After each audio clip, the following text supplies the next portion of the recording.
Welcome to Ghoulish Gab, always spooky, always under 7 minutes. We're going to do another little franchise episode. We're going to talk about Final Destination. 6 films. If you go beyond that, you've got 9 novels and 2 comic book type things. And this was all based off something that was an unused X-Files script. Right. Which we've talked about before. You probably all know that. I mean, the premise is pretty simple. A group, they always escape death. Then they have they'll start having premonitions, and then there's impending doom because death comes to get what is owed to them.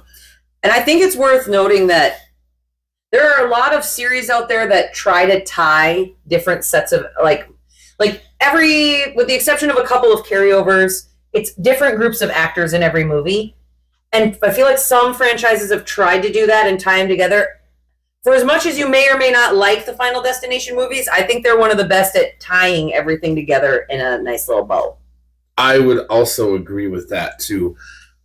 And then mostly everybody's watching these for the death scenes. Of course. Kills. I mean, their setup is kind of like a Rube Goldberg machine, the way that they have these intricate death scenes. Do we want to talk about some of our favorite death scenes from the franchise? Of course we do. I assumed that we would. I have I'm ready to talk about whatever, but I do have my movies ranked in order, and then I have my favorite death scenes from every movie. Okay, let's hear your rankings real briefly. All right. Number 2, Final Destination 2 is the best, followed by number 1. Final Destination 3, close. Then we got Bloodlines, the most recent one from 2025. Number 5 behind that, and way down at the bottom is The Final Destination, which is the 4th movie. I can't argue with that. The 4th one, I think, was the only one that just kind of felt lackluster as a film overall. Yes. There's still some good death scenes in there, but nothing, it just doesn't feel like it fits in. Which is odd, because it's one of the ones they tried to tie in the most, because at the end of that movie, they put you on the plane from the first movie. I thought wasn't that the 5th one? Was it the 5th one? That was the 5th one. Okay, that well, was either the way. twist Okay. in the 5th one. But either way, the 4th one's gross. Yeah. So let's talk about a couple of the favorite death scenes. I think in the newest one, the Bloodlines, number 6. Yeah. When Bobby is impaled by the vending machine spring. Just because that one's more like recently in my head. That movie had good kills through the whole thing. Oh, yeah. But I don't know, for some reason it's that fucking spring coming out of that, of course there's a million other things that go on before that, but it ends with that vending machine spring taking him out, and it's just fucking gruesome. I feel like the death scenes where it's something you interact with regularly are always more terrifying. There's that, yeah. But I did think that in that movie, the MRI machine death, where he's just straight up sucked into the MRI machine.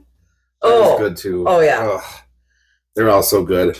I think one of my other all-time favorite ones, let's see here, I made a list to see which movie it was in, because I can't remember.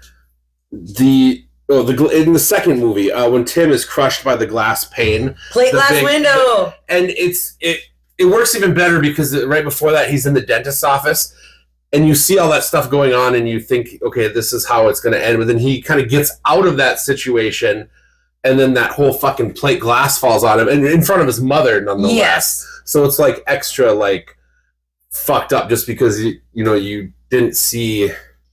Every time I run at a group of pigeons, that's what's going through my head. Does it stop me from running at the group of pigeons? No. But is it in my head? Absolutely. Speaking of the second one, because as I said, I think it's my favorite. It also has some of the best death scenes. Nobody will drive behind a logging truck anymore. No. Okay? We all know what you need to do. If you are behind a logging truck, you are either very, very far back or you are in the other lane. You just don't. But that had the scene when they're trying to get the bitchy lady. I think her name's Kat. They're trying to get her out of the car with the jaws of life. Okay. And then the jaws of life causes the airbag to explode and impale her head on a PVC pipe. Was that during the premonition, or was that? No, that was later. And then, or wait, was it in the? It's something. It's in there. She gets airbagged, impaled. See, and because of the No, it is not the premonition. Okay. Because after that, that's what triggers. Isn't that what triggers the barbed wire to go flying and chop the stoner that's in what half? chops Rory in half. Yep. The explosion, and then the barbed wire fence. And then there's also the slipping in spaghetti and getting a ladder through the eye. Yeah, that one's good too.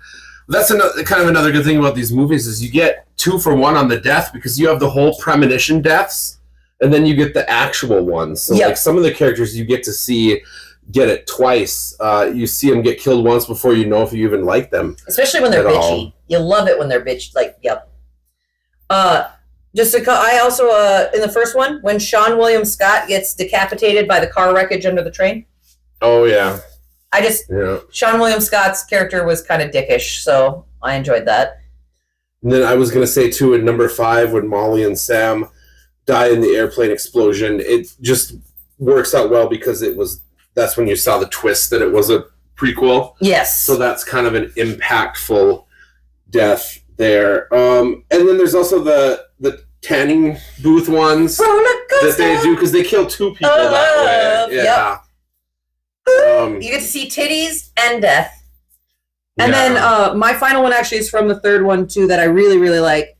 The nail gun death. Where they're working in a hardware store and then she falls and then it's just chuk.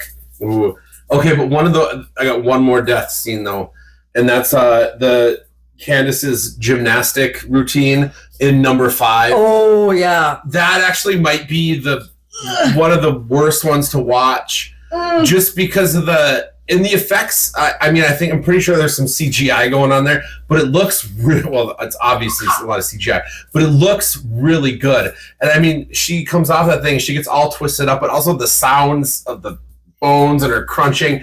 That goes with the whole MRI machine thing though too. Like anytime a body, that's why that's the type of thing that makes you so uncomfortable. Anytime a body is like twisted and bent and you hear the cracking and it's like when I wake up in the morning. Well, that's all. Tell us some of your favorite things about this franchise or your favorite deaths in the comments. Okay, bye. Okay, bye.